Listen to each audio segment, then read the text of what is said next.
I guess this is video number 2 in my saltwater nano 10-gallon setup. Just wanted to go over some of the equipment that I've gotten so far and kind of how I made my all-in-one setup, or baffle, I guess. So just to review some stuff that I have. So I got the ATC refractometer to check my salinity when I eventually get some salt water. I purchased the Current USA Marine Orbit. I think it's 18 watts. You know, it has the lightning and all that crazy settings, but so that's pretty cool light for 10 gallon, which is 12 inches high. That should let me grow soft coral, LPS, SPS, almost anything in a 10 gallon. So if it had been a 20 gallon or something like that, then I'd be kind of limited to the lower light SPS corals, but with the 10 gallon, only 12 inches, like I said, that should do awesome. Here I just have a 100 watt Hydor Theo thermometer. I got second hand, so that'll be awesome. There's the remote for that. I got a Eheim, let's see, 80 gallon per hour. I think it's 310. Little pump. That's my return pump for the backside of my all-in-one. I could have probably went a bit higher, but I was kind of looking for the size.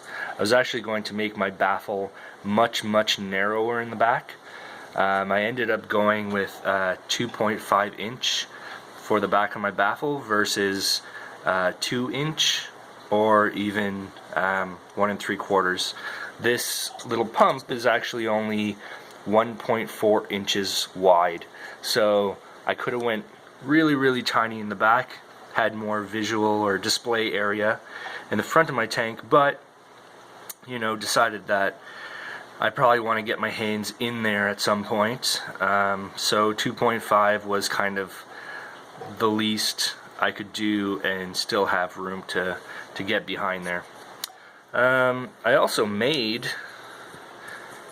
there we go, I also made a little basket, hanging basket for that.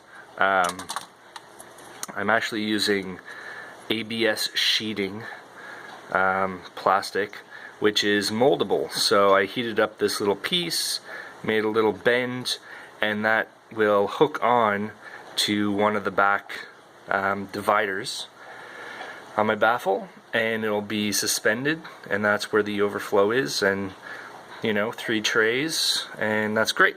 So what I plan to put in there is a sponge, and I'll put a polyfilter pad and a Chemi-Pure Blue. The reason I decided on that was because I've been watching Mass Aquariums on YouTube, and he has done a 10 gallon, and that's what he uses, and his tank is looking awesome. So I guess that's a little shout out to Mass Aquariums. But yeah, so I'm just kind of going on, you know, what people are doing online on YouTube and stuff, and the success they've had, etc. So now to my overflow. This I got off Amazon. It was a 17 by 21 inch panel, which gave me enough room to do a full sheet in the 10 gallon.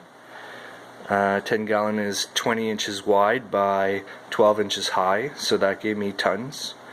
Also gave me some extra after I cut it off to make the back. Now, this is ABS cement, that's why it's yellow like that. Supposedly it's okay for reef aquariums and safe. A lot of people use ABS piping, etc. So all I did was, this is a 8-inch piece. I put a little corner piece just to keep it rigid. This is a 10-inch piece, which is flush with the top, and there's about 1.5 inches on the bottom for water to pass through. This is where the basket will go on the overflow, and as you can see, that hooks right there and will hang off the bottom. Water will overflow, go through here, doom doom doom, over here, heater will be in here, overflow here, my little pump will be here, it'll return through here and into the other side. And that's kind of it. I place some little pieces at all 4 corners, so when I silicone it, I can actually put weight on there and it won't bend the edges inwards and create a weird look. So that's just more for extra support for this back panel. So yeah, as you can see, you know, pretty simple, but should be effective. Here for these I have 7 holes or slots that are 1/2 inch high and about 1/4 inch wide. So hopefully that'll be enough for my 80-gallon return. I have a little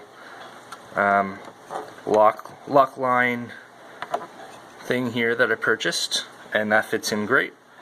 And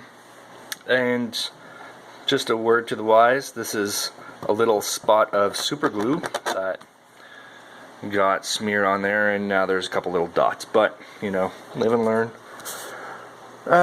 So this video is getting really long, but I just want to really go over, you know, how I set this up. I still need rock, sand. I'm actually getting a WP10 by Jabao for my circulation wave maker pump. That should be coming on Friday. And other than that, I need test kits and, you know, just regular stuff. But once I silicone this in, test it out, I'll do a little video to show the progress on that, and we'll see how it goes. You know, just going slow and steady, and hopefully I can get a nice little reef tank going here in the next few months, or well, in the next month hopefully, but we'll see how it goes.